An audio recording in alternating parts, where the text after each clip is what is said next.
Hey, Keegan, welcome to the Miracles Happen Podcast. Hey, Dr. Maria, I'm so happy to be here. Really excited to talk today.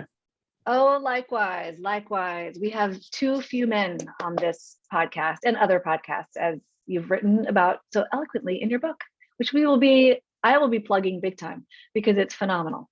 Thank you for the advanced copy, by the way. Oh, So, totally happy. Yeah. yeah, yes, we need more men talking about fertility stuff.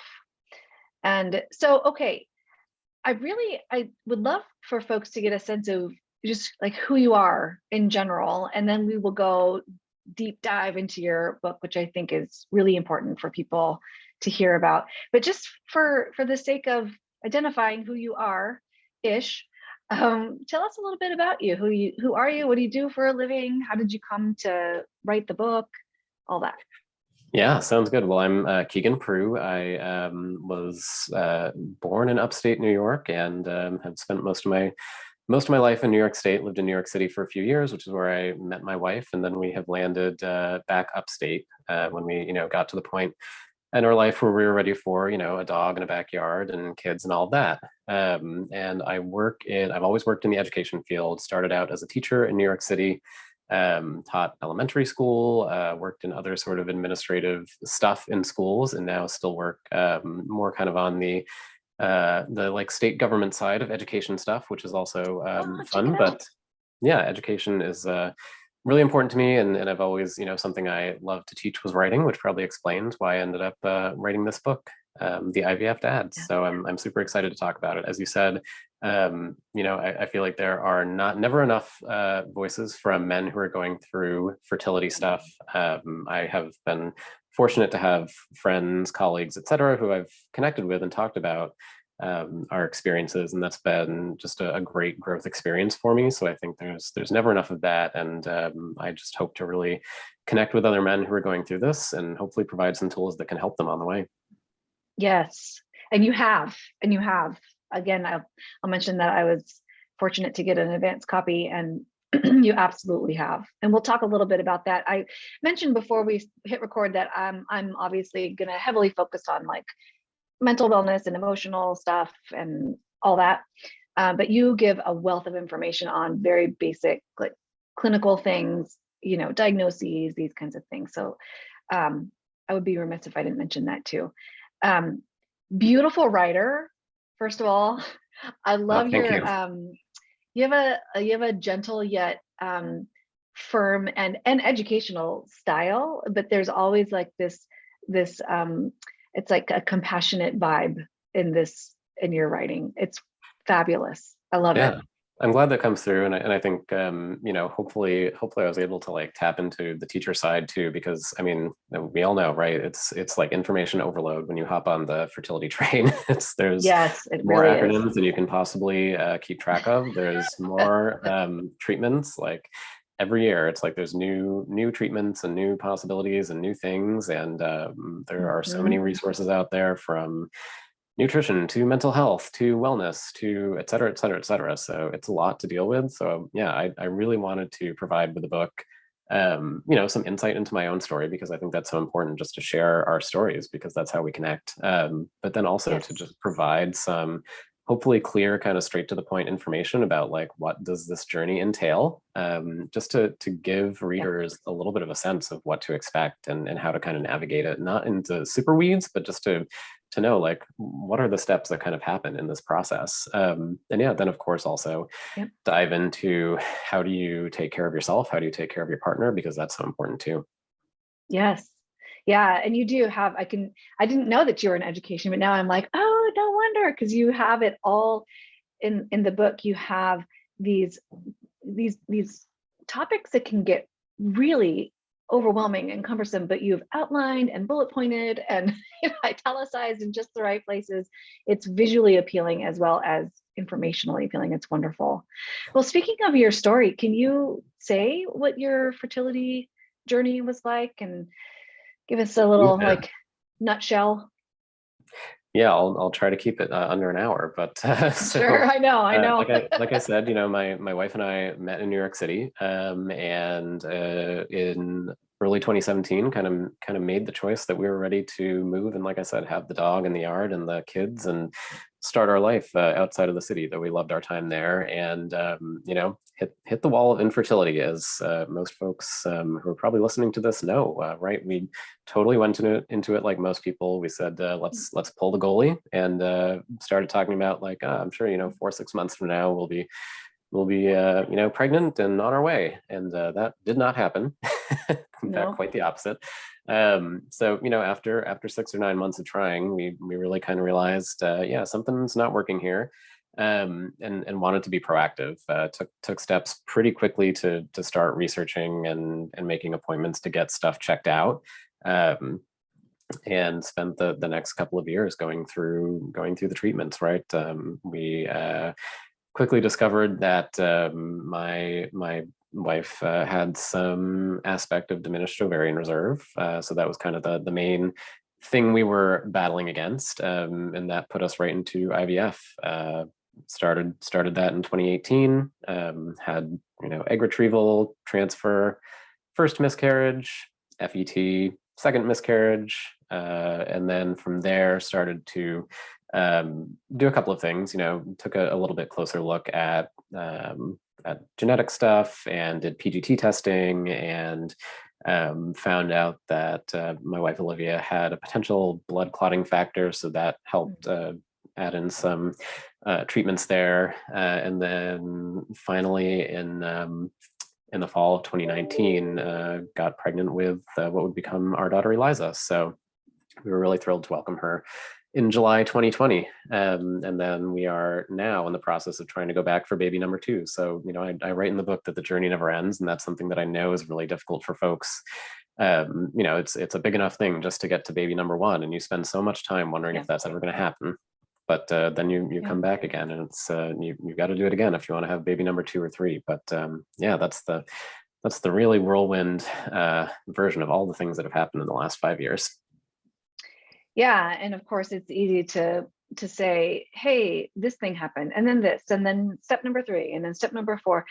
There's so much more to it. There's so much depth there that I think I would love to talk about that more. Obviously, the emotional piece and the connection between you and Olivia, and discussing first, even dealing with your own self, right? Let alone other people, and how you share it with other people, if you choose to share it with other people. And especially as a man, obviously, right? So that's the main focus of today's interview. I really want your perspective as a man going through what you went through. Yeah, and that's like the really hard first step, right? Is both admitting to yourself and then like we kind of call it like coming out to friends and family, and talking about what you're going through, because that's hard too. And for not just for men but for anybody, it's hard to admit when we are feeling like we're failing. That's not something that anybody likes talking about. So just breaching that conversation was hard, and so it took a lot of conversation between me and Olivia. Number one, just to kind of have that conversation with us of like, okay, this is not working. Like something is not right here. We need to get help. And that just happened over a lot of long conversations. One of the strengths we have, and one of the biggest things I can recommend, is just committing to talking to your partner as much as possible, and being really, really open about how you're feeling. Asking them to, and just asking really open questions like, tell me what you're feeling. How are things going? What do you think about how things are going? And honestly, I'm a little bit lucky because Olivia is very good at this. We call her Barbara Walters, because she's like the has this innate ability to get to know like anybody's life story within an hour of meeting them. So I'm very lucky to have learned from her, because that's not a natural skill of mine. But we just spent a lot of time talking and thinking through, and it really helped to get to that level of comfort, of just being able to reach out and say, hey, we need help.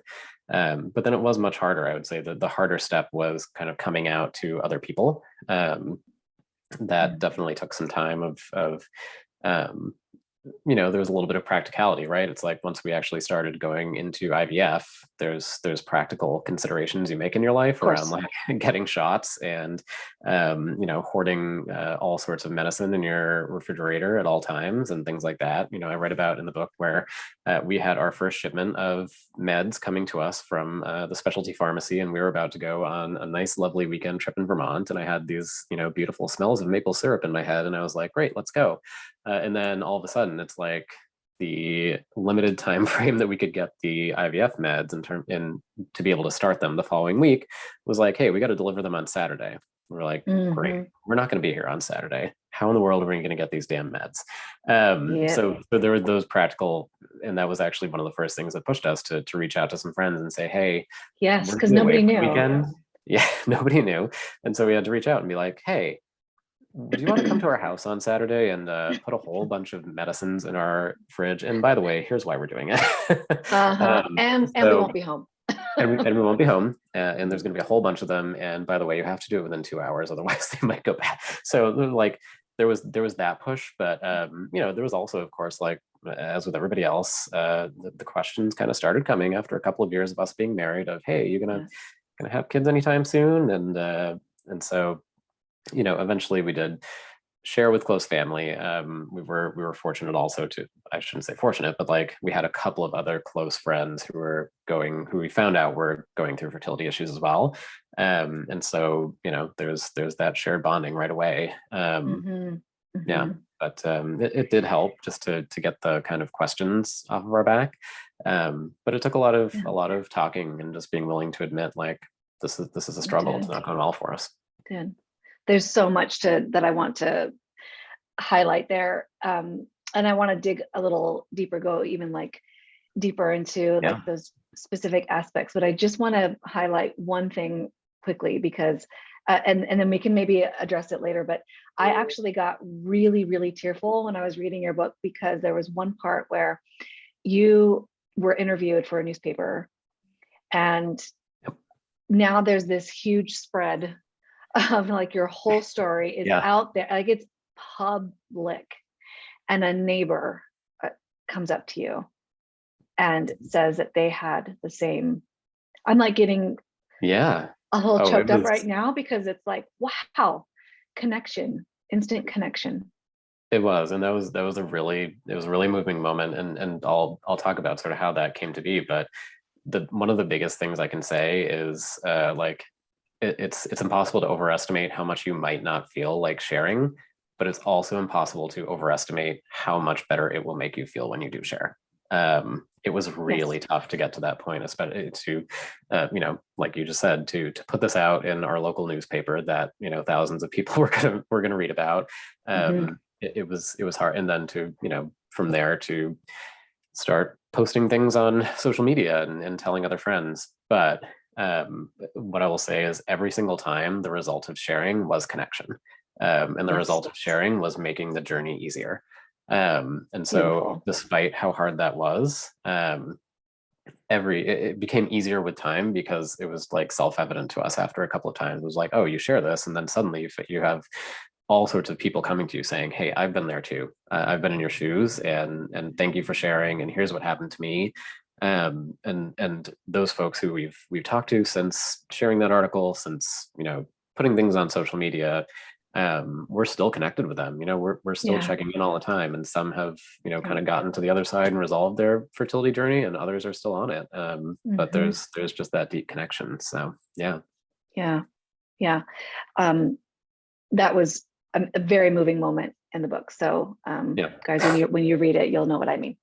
And I think it's important to say like like your takeaway doesn't have to be that you have to go to your local newspaper, right? Right. No. Right. I don't want to hold ourselves up. Like we understand not everybody's going to want to go do that and share in your business with the entire town, but the small interactions really were totally the same thing. And even on a smaller scale, like we had some neighbors down the street, very similar age to us, had just moved into their house recently. and did not have kids yet, and so we kind of met them in the first few months of moving in, and very quickly kind of you just get to that point of, do you want to have kids? And then it's almost like the secret of like tiptoeing around of like the key words of like, well, we're trying, like we really hope, and that kind of then you're like, Yes, are you in the club? And you're like, okay, you're in the club too, so we Yes. can talk about this. So and even that small interaction was like very meaningful. So yeah. Yes. Yeah. It doesn't feel so small then, does it? It It doesn't feel doesn't. like Yeah. a small interaction. It's huge. It's Yep. huge when you can be a soft place to land for other people. Totally. Okay, so I'd like to, especially for the men listening to this, I really, or watching, I really want to dive deep into your own personal processes around being a man going through this huge medical challenge. Mhm. If you don't mind, I'd love to read a list of what you wrote in your book, some Yeah, of of them, course. Yep. because others will hear this list and be like, shit, yep, that's Yeah. exactly the Yeah. messaging we get. So here's what you wrote. This is a list of social norms that that especially in the US that are typical for men. Men shouldn't show too much emotion. It makes them look weak. Mhm. Boys don't cry. Men shouldn't ask for help. Real men help themselves. Mhm. Friggin' A. I was like, yep. Men shouldn't talk about their feelings, especially more challenging things like feeling sad or anxious, and especially shouldn't share them with other men. Mhm. Oh, right? Yep. True men are strong and silent. Ah, kills me. This is another big one. A real guy can get his wife pregnant, unquote, without any trouble. Fathers provide material goods and money for the family. Be a man. Real men don't wear X type of clothes / listen to Y type of music, or fill in the blank with other examples. Mhm. Being a father is part of what makes somebody a man. Okay, I was only going to read a few of them, but I had to read all of them because wow, every Yeah. single one of those points is, I know that there are men listening to this right now, or spouses who are like, honey, listen to this, Yeah. because it's Yeah. so accurate. Well, and I thought it was so important to put those in, because I think we just don't think about them, right? Like these are the things we just hear and internalize, and I think that's an important message that I want men and anyone who picks up my book to kind of to hear too, is that it's we don't have to go blaming ourselves for listening to these messages, because there's a whole apparatus out there designed to get us to listen and buy into these things. So I think that's important first, is right. Don't go blaming yourself for like, oh, dude, I've heard these terrible things and I've internalized them. It's like, no, there's a lot of forces out there getting us to believe these things. And that's like a whole other road we Yep. could spend a whole long time Yep. going down. But I think hopefully the important takeaway here is like, all of those messages that we get about being the strong silent type, they ain't going to help you in infertility. In fact, they're going to make a hard path even harder.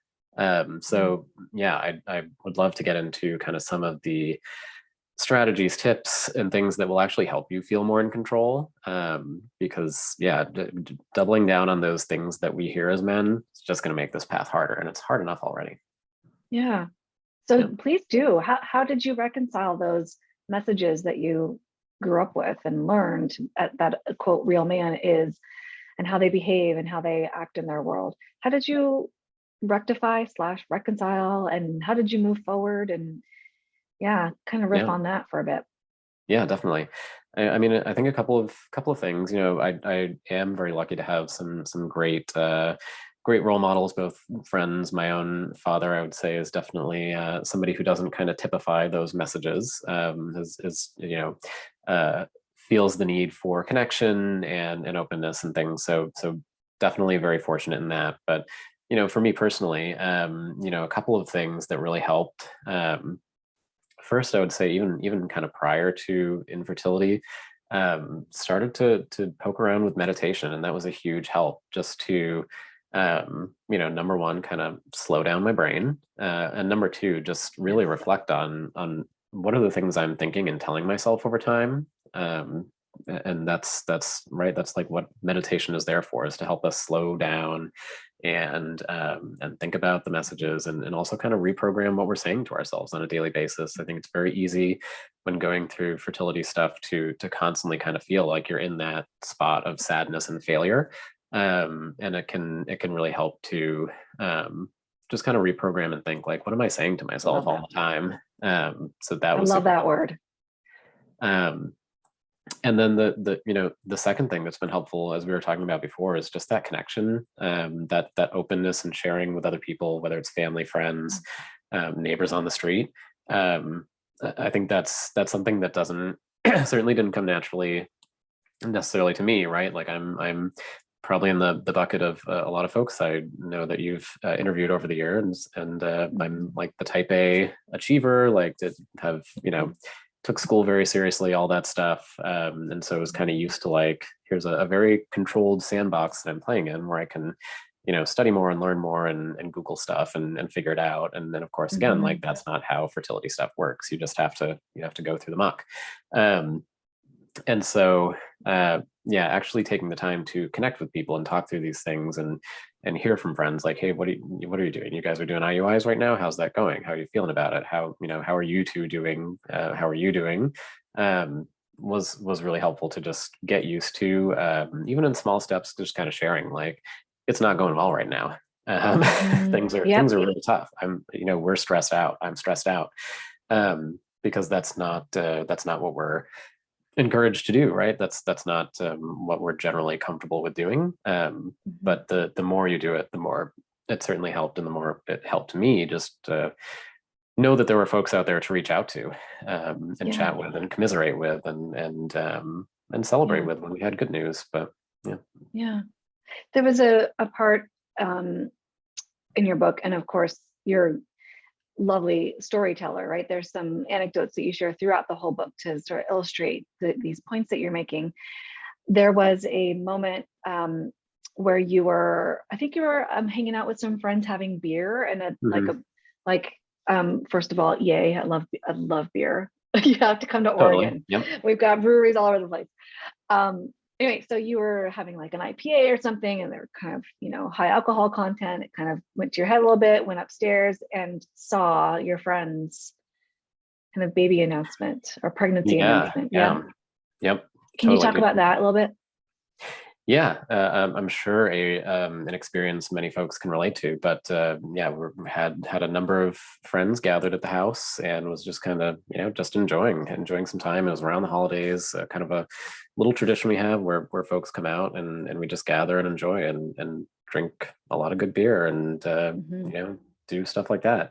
And yeah, went to like take a break, right? The beer caught up with me, so I was like, gotta take a break. And yeah, opened up and was taking a look through the social media, and yeah, some friends had a we're pregnant announcement, and totally caught me. I just like hit me in that moment. It's I feel like we always say it's like I'm I'm happy for them but sad for us, right? And that's a real tense kind of thing to resolve. So definitely in that moment I was just devastated, and was like, all right, I gotta go and just like close my eyes for a few minutes, do some breathing, and because yeah, it totally struck me. And then when Olivia and I caught up later, it was she had a very similar reaction. It was like, hey, did you see what they posted? And I was like, yeah, I know. It was really tough. It was tough to go through that moment. And and that's the hard thing about the time in our lives when we find ourselves going through this, is usually when everybody else and their brother is posting every week some sort of pregnancy announcement. So that's hard. But yeah, it was a chance to kind of practice that, that like gotta give myself a break here and just step away, because it is hard, and you got to kind of set up some boundaries for yourself around recognizing when you're having those feelings, and just sticking with them for a little while. Yeah, that's why I wanted to highlight that particular instance, because there's so much that you did right there. A lot of folks, especially men, would ignore that close it, get very angry, because anger Mhm. tends to cover whatever is happening underneath, jealousy or sadness or fear.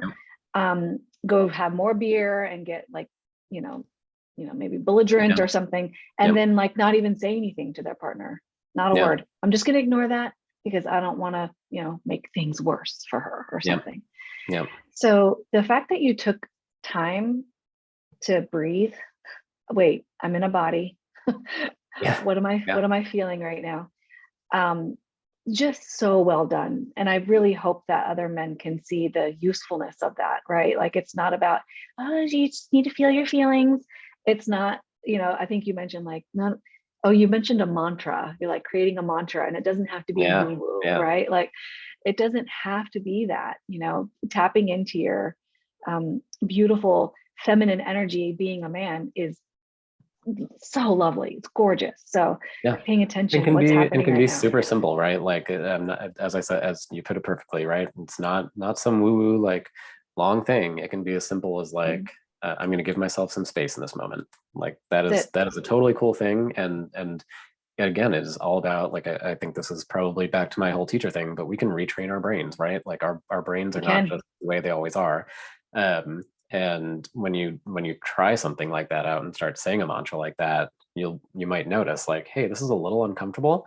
But that's the cool thing is if you literally stop and put on a 2-minute timer and you're like, I'm going to say this to myself over and over again. And it might feel totally Yep. silly, but you'll actually Yep. feel your brain changing over time. It's like anything else. Like you can go to the You will. gym and one week you're you pull up the weight machine and you've got a certain amount on, the next week you go more. It's like the same thing with your brain. It works the same way. So yeah, That's it. it's super helpful because yeah, it can be easy to give into, feeling angry, shutting down, which again, all things that are very like the way men are taught to be, right? I talk at some point in the book about Don Draper, right? Everybody holds up Don Draper or James Bond and things like, okay, Hmm. these are the male role models that we Yes. hold up, and but not the best characters perhaps to be putting front and center. So yeah, that's super helpful. And as you're talking about that too, it made me realize, kind of back to a prior question about like what were the things I particularly had to go through. Another thing that I think is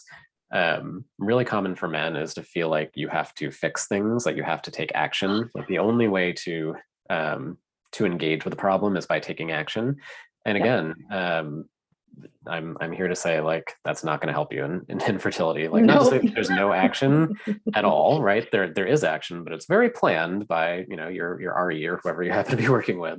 But that was super frustrating and very hard for me. Like I'm not necessarily a fix it handy type of guy, but I am definitely a like research, find out some more information, read Yes. some studies on Google kind of guy. Um, and that definitely caught up with me at points. Our second pregnancy, which unfortunately was one of the ones that ended in a miscarriage, I was totally into like major Googling mode, which I know so many people deal with in the fertility Mhm. community, because you get caught in that mindset of like, oh, if I just, read one more study or look at one more webpage, like maybe I'll find that secret thing that is going to help have a baby. And I know it's right, Mhm. it's tempting. And I think that was definitely that kind of manifestation for me of like the men fix things, Yes. was, if I can find something here to maybe, suggest to the RE or bring up, like maybe that'll be the thing. Yes. But certainly didn't help, and had to realize over time that it's good to have information, right? It's good to be involved, but there's a point at which it becomes too much, and it's actually just going to drive you to be more anxious, when in the reality is like there's no easy fix with this. You kind of just have to plod along and do your best and advocate for yourself for sure. But Glad yeah. you went there. Yes. Yeah. And I'm, of course, thinking about it too. The next thing I wanted to talk about was, um, how you navigated through all this in partnership, right? Because there's first, like, what do I do with myself? Like, how do I manage all the shit that's going on inside me, the darkness, the chaos, the confusion, all of that. But then you're with a partner, and as a man with a female partner, she's the one having everything done to her body and all the exams and all the shots and all that. Yeah, I'm wondering if you can speak to that a little bit. Being a totally. man with his wife having to do all this. Yeah, and that is the funny thing about fertility, isn't it? It's like one of my friends put this so brilliantly. He's like, it flips everything on its head of what society tells us, because actually all the physical stuff the female partner has to go through, like they've got to be strong to endure this, all these shots that are making them feel like shit. And meantime, you, the male partner, have to be the emotional rock, which is, not at all what society has prepared us to do. So it's hard, but yeah, I think it's so important to maintain both sides of the coin of, you have to take care of yourself, but you do have to be, a supportive partner too. And I think just by listening to this, right, it's going to help you do that. But I think there's a couple of things, again, I'm going to sound like a broken record, but communication is so important. And really just asking and making sure you are really listening to your partner and saying, like, how are you feeling? How is this making you feel? What can I do? And don't, I think that's the again, like as a man, you're often feeling like, I have to have the answer, I have to have the fix. Again, Yes. not a time to do that. It's a time to be like, what can I do? But, is there anything I can do to help you? Is there anything I can do to make you feel more comfortable? Is there anything like, anything you're feeling right now that I can do differently? Do you need me to just go away for a few minutes and give you some space to rest? It's I think that's so key, because it can again feel like we've got to give the answer as the man. We've got to have the solution or take action. But something really important I found was just to really ask Olivia, like, how are you feeling? How is this affecting you? How are these shots making you feel? And what is going to be most supportive for you right now? And I think that alone will help. And then just sitting back and listening, right? Kind of seeing what emerges. And I think it's also important to, I would think, that talking about how you as the male partner are also trying to prioritize yourself is something helpful too, and being open and asking your partner, what do you do? Because, this is a challenge for everybody, but I found, sometimes women tend to be a little bit better at this, certainly about talking about their feelings. So sometimes there's some really good things you can learn just by listening to your partner. Yes. Yeah. And resist that urge to fix, because if you're able to reframe too, just how you said, asking what can I do right now? Is there anything that I can do right now? That is the fix. That is it. That's it. It's easier for you, easier for them, and it's effective. So the two of you, the stories that you wrote throughout this, these losses that you experienced, I mean, just how you navigated through those. And I'd like to talk about that too. Sure. That is such beautiful evidence of the health of your relationship that I hope people can glean from your book. So can you talk about that? Because, yes, fertility and treatments, it's, oh my God, it's absolutely awful. And then to have loss on top of that. First of all, I just want to highlight, I love Olivia's, you refer to her as O in your book, self-advocacy when she told the tech to get out and get the doctor now. I was like, oh, I would have had an expletive in there. But oh my gosh, there probably was in real life. Yeah. Oh my God. So if you could talk about that, how did you navigate that together? Yeah, for sure. And I think, one key, kind of going back to, as you were talking, it made me realize kind of one thing to add on to the last question was, part of what our discussion allowed us to know was, what are we both good at and what are we both not so good at? Because beautiful. I think that was really important. Was sort of recognizing, what do we look like when we're at our worst? Because you know that about your partner, right? Like you get to know them better than anybody else probably in your life. And so I think but you might it's different to observe that than it is to talk about it. And I think really having that discussion of like, what do I look like when I'm kind of at my worst and really struggling with something?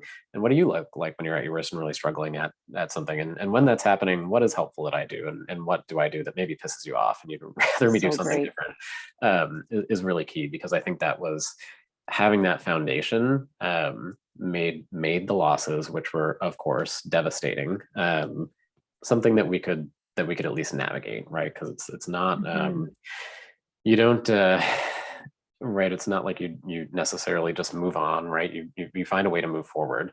But I think with the losses, it was definitely, number one most important thing was giving ourselves kind of space to actually have that time with the loss and to grieve it. Yeah. Because it is, it's grief, and again, something that can be really hard for men, is to just admit that I'm feeling sad about something. It often gets covered up with anger, gets covered up with, well, no, let's go back to, right, what are we going to do next? Like, let's get back into figuring out like the next treatment, the next thing, take action. But that, again, not going to help you here. Like, I certainly hope that you never find yourself in that position, but if you do, you really have to take the time to Yes. just admit how awful it is, and feel sad, and give your partner the same time to do that too. And think through things that might help you kind of more memorialize and move through it. I talk in the book about just a little moment where I was just out in the garden and just kind of took some time to, like, I was planting our spring seeds after the second miscarriage, and just kind of took a moment to just kind of like say a little thought, call it a prayer, call it whatever you want, of just kind of releasing and letting go, that miscarriage that had just happened, and acknowledging that, that was a baby that was with us, and we didn't get to meet them, unfortunately, but it meant a lot to us to have that time.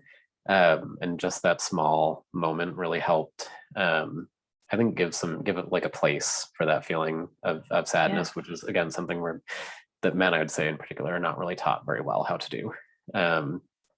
But yeah, just taking the space and time for it is the most important thing, and really doubling down on all the things you've learned, hopefully to that point, about communicating and just being even more open, because that navigating a loss is a really challenging experience for any couple, going through fertility or not. And so you kind of really have to like double down, and check in on each other, even more so than usual. Yeah. Yeah. And it's no easy feat, right? Just to be clear, it's that self-awareness is so important, because when you are at your worst, it's really hard to go and attempt to take care of your partner, right? Or to ask your partner. But when Yeah. you fill your own cup, so to speak, as they say, first, you're in the garden and creating space for this pain to exist. Yep. Then you can go and attempt to connect with your partner and help them or support them. Yeah, So absolutely. beautifully done. And then the backside of course, is that self-advocacy, right? Is you have to, you and your partner taking the time and taking whatever steps you can to kind of figure out what happened, speak up for yourself with the RE, the OB, whoever it happens to be at that point, and make sure you kind of have that chance to say, hey, have we done all the testing we need to do? Have we, is there additional, supports that we should be looking into? We Olivia and I always sat together before every appointment at the IVF clinic, every appointment at the OB when we got into pregnancies, and wrote down questions, just kind of did like a brain vomit onto a page to just say, like, okay, we need to make sure that we have all of this written down. And that was super helpful too, because it kind of let us know what we were both thinking, let us know what was important, but also, you get into the appointment and you can just lose track of things. You So that was really can. Oh, it's so easy to be overwhelmed. Yeah. yeah. Yeah.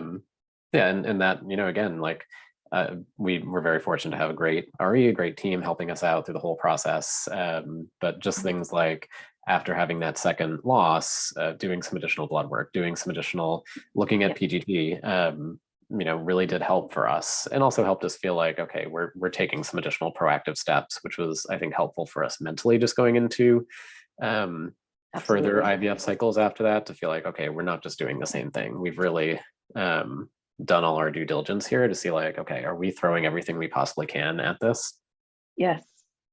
Yeah. And you give throughout the book very practical, useful information and steps to follow up around treatment.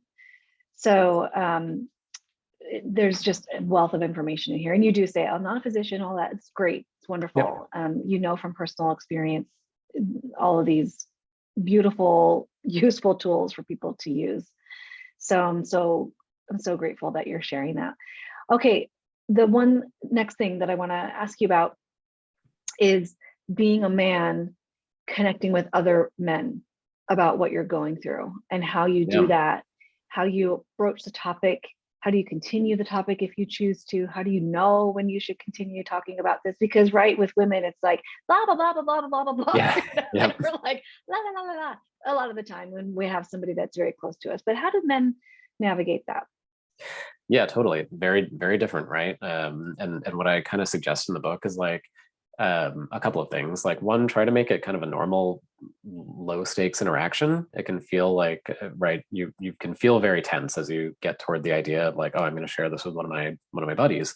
That can feel like a very tense thing. So I think it's important to think through like, what's the low key normal way that I can kind of introduce the topic, and then if it goes somewhere, that's great. If not, we can come back to it more naturally at a different time. So I think one thing that can be great is just like plan something that is a very normal interaction, right? You don't have to think of this as like, we're going to have, A talk.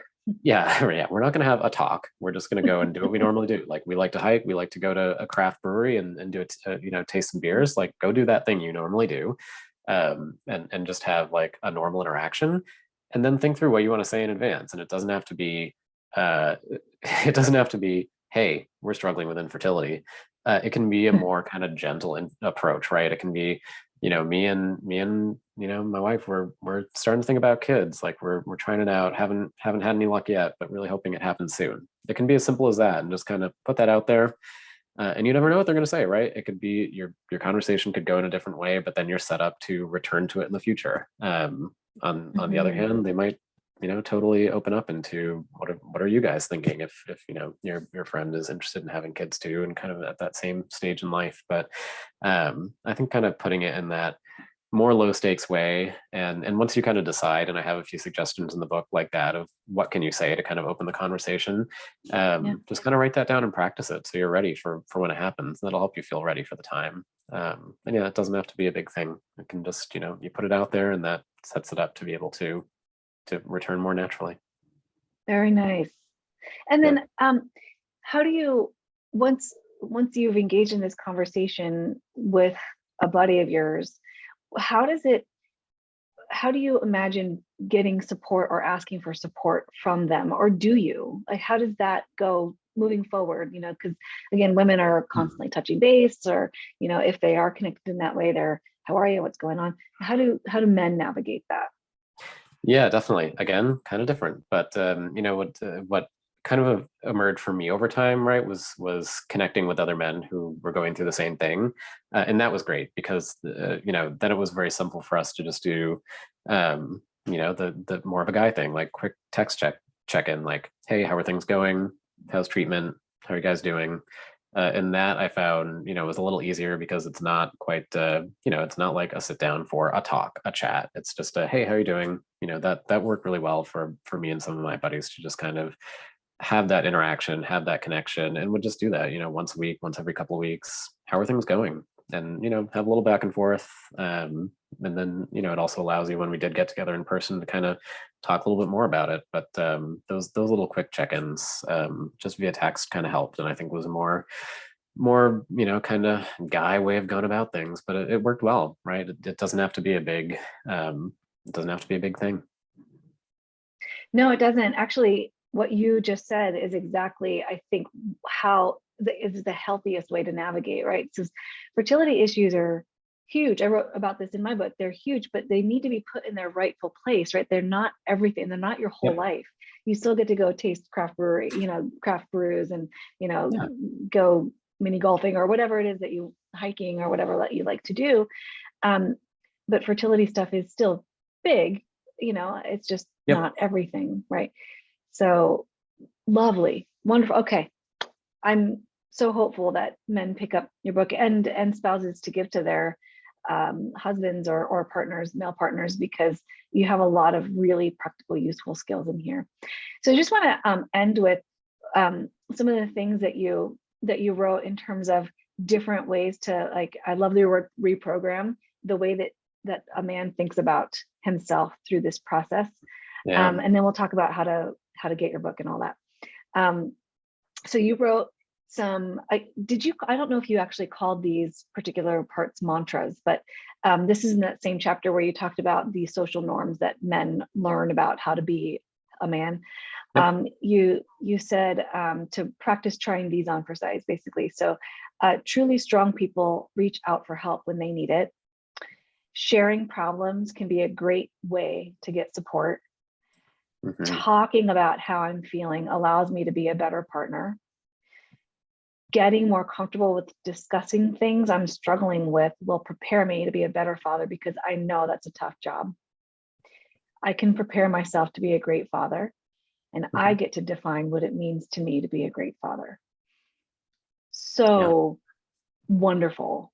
And you can feel the strength in that too, right? Like that feels very masculine and manly to have those statements. Yeah. Yeah. Yeah. And I think that's so important, right? It's not an either or, right? It's not we're either the No. strong silent type or we're some, weakling Right. weakling person. Like there's when I write at a certain other point, like, think of somebody you visualize as a really great father figure. I would imagine most people bring to mind somebody whose strength is not necessarily like a physical strength or a Right.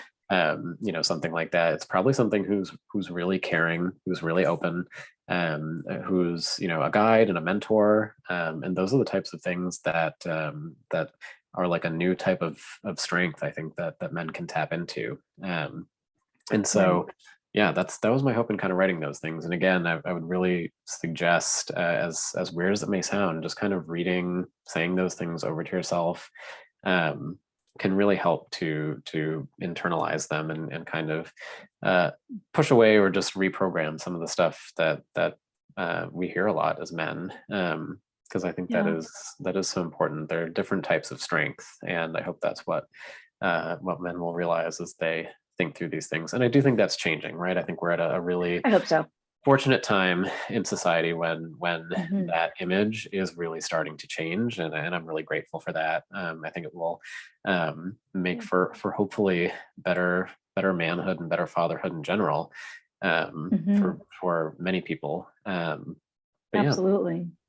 Yeah, you throw in a little dose of humor too. There was one part, I'm totally paraphrasing because I don't have it in front of me, but it said something like, when you think about what your wife thinks about you, your partner thinks about you, and what she loves about you, it's probably not, oh, he got me pregnant on the first try. It's probably something like, he's caring or loving, or he does things, beautiful, wonderful things for me, brings me flowers, whatever, right? Yeah, Not, yeah. it's not these like, he is virile. Right. Right. Right. And Right. that's like part of it too, is even just the power of information. 50% of cases of infertility involve the male factor. So I Yes. think just knowing that, and again, one of the biggest things I probably say many, many times in the book, and I know you've said before, is you're not alone in this, right? This is something that Hmm. millions of people are going through, and for many of those couples, there's a male partner involved, and it's important for us to be active in supporting ourselves and supporting our partners. And although it doesn't make the path easier, I think it can make us feel better in control, and also provide the hope that through something really difficult, we can actually become better men and better fathers in the end.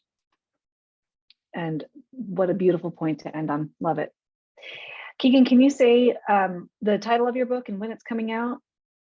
Yeah, my book is The IVF Dad: What I Learned on My Infertility Journey and How It Can Help You. And it will be available July 1st, 2022 on Amazon. And you can find links as well at theivfdad.com. And I would also say I would love to hear from anybody. I have just an open email, theivfdad@gmail.com. My biggest goal in writing this book is just to connect with other men who are going through this, to start to build a community of men who can navigate this process better. And honestly, if one person out there picks it up and reads it, it will have been totally worth all the effort, because I think it's just so important. And you're right. You're absolutely right. Thank you so much for being here today, for writing the book. All these links will be on the show notes as well. So head over to my website, drmariarothenberger.com, if you need any of these links, or head over to the ivfdad.com directly. Also Instagram at the IVF Dad. Yep, Instagram at the IVF Dad. And thank you so much for having me. And honestly, another big tip: listen to Dr. Maria's podcast, because I spent many hours going back and forth between work, listening to Dr. Maria and reading her book and other podcasts. And there's so much gold to be found that will really help you. So do yourself a favor. Yeah. Thanks so much, Keegan.